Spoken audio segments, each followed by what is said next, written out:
So we've heard about trap neutral release program, but another way to control stray dog population is sheltering. And indeed, we also have some hazards in shelter environment which we want to target. Just as an example, we can have overpopulation, inadequate housing condition, social deprivation, poor health surveillance, absent of minimum requirement for shelters, and of course there are many others. And these have all adverse effects either on the animal health and welfare, we have health and welfare impairments, but also on public health, zoonoses and bite events, for example. So we really want to find a tool that allows us to assess the welfare of the dogs that are in these shelters.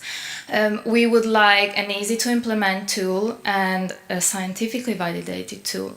Indeed, previous studies have tried or have found some indicators of welfare for sheltered dogs, but these often relies on indirect measures like cortisol level, for example, which is sometimes not very practical to use, or we have time-consuming experiments which needs an experimental setup, and again, they're not very practical. Also, if we want a tool that allows us to compare different shelters, this is difficult to find because shelters are so variable among them. Again, we don't have minimum requirements for shelters, so everyone basically does what they want. And so we have very different management systems and very different facilities. And also what is very important, we have a very high individual variability in dogs. So different dogs may often react differently to the exact same environmental condition. So what we really want to do is to focus on animal-based measures, which are a direct reflection of the animal welfare state. Actually, recently, both the European Commission and the OIE have recognized the potentials of assessing farm animal welfare through those scientifically validated indicators that are actually based on animal-based measure, which we can also call welfare outcomes differently from our welfare inputs, which are our housing conditions. The largest initiative for the use of animal-based measures to assess the welfare of animals, especially livestock animals, was the Welfare Quality Project, which some of you or most of you might be familiar with. So our idea was to get inspired from this protocol and develop our own protocol for shelter dogs.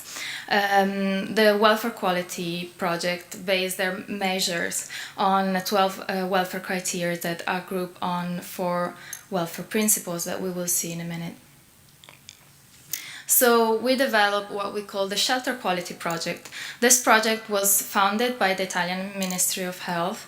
It was coordinated and developed by the Istituto Zooprofilattico Sperimentale of Abruzzo e Molise in Italy, and also by the Instituto of Ricerca e Tecnología Agroalimentaria in Spain. So our aim was to develop a dog welfare assessment protocol for long-term shelters and shelter dogs, using or focusing mainly on animal-based indicators. So we took the 4 welfare quality principles, which are good feeding, good housing, good health, and appropriate behavior, with their associated welfare criteria, which are 12, and you can see listed here. Is this working? Yeah. And so we selected a number of measures that could be associated to these criteria. The measures are all listed on the right-hand side, and you can see in the red boxes are our animal-based measures, which are most of them, but indeed we did have to also consider some resource-based measures, so measuring the environment these animals were in, and you can see them in the green boxes, or management-based measures, which are in the yellow boxes under management of these animals. This is just a summary of the protocol. I will list very quickly the measure, but I won't have time to go through all of them. But the full version of the protocol is available online, and you can also ask a copy, a PDF copy, by writing to shelterquality at izs.it. Also, apart from different type of measures, we also had different level of assessments. So we had measures that were recording, evaluating the shelter as a unit, so all the animal in my shelter population. Measure, recorded, evaluating each pen as a unit, so the environment the animals were in and all the animals in each pen. And indeed, we sampled some dogs and assessed them individually. So just to go very quickly through the measures, we have shelter unit measures, which include the shelter population size, the exercise routine, social housing, so they were housed individually or in group, and so on, feeding routines. We asked access to their records, so to look for mortality rate and morbidity. We asked if they had surgery or pain control procedures, and also finally we asked the assessor to use an emotional state profile, we call, which is basically, who is familiar with the QBA, the qualitative assessment behavior. You have a list of 12 adjectives, and the assessor are asked to score how much each adjective actually describe the population they've just assessed in the shelter. Then we have our pen level measures, which include space allowance, bedding, water supply, presence of sharp and harmful edges. We have some behavioral measure like barking level, abnormal behaviors, dogs that are panting, shivering or huddling, signs of diarrhea, and evidence of pain. Just a very quick example on how some of these measures are scored. For example, if we take our bedding, we will score the type of bedding that these animals have, like closed shelter or baskets or something else, and then we will score the adequacy. But this is not arbitrary, but the assessor has to base their decision on an objective evaluation. So each one of these 3 criteria have to be met, and these are that at least one dog has a bed, that there are no harmful edges or ingestible part, and the bedding material has to be dry and free from feces. Or for example, very easily we would indicate presence or absence of sharp and harmful edges in the pen. Our animal unit measures include cleanliness of the coat, body condition score, coughing events, the reaction to human, I will show you shortly, skin condition and lameness. So just very quickly, for example, reaction to human is scored with a very short test situation. Basically, the assessor is standing still for 30 seconds, ignoring the dog, and then crouch and talks gently to the dog. So very easily, and then the assessor will score the reaction of the dog on the basis of this classification, which is the dog has no signs of fear or aggression.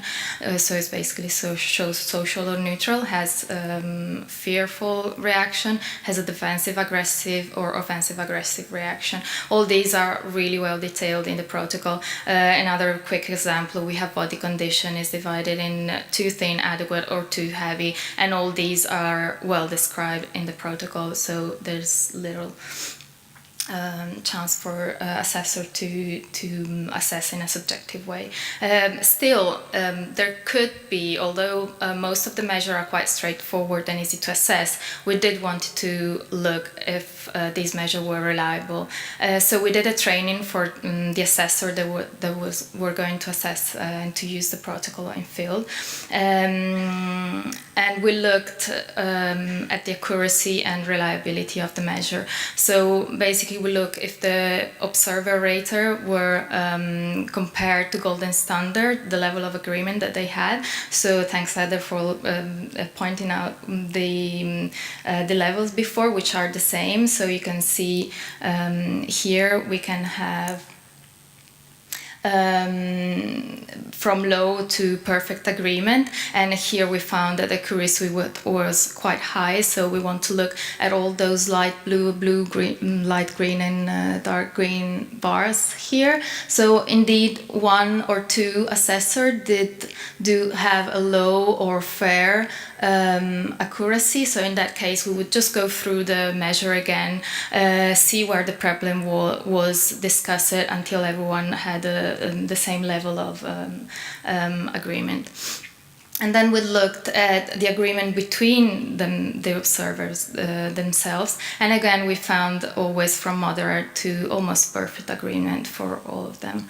So we went to test the protocol. We applied the protocol in 29 shelters in 6 European countries. We assessed over 1,300 animals.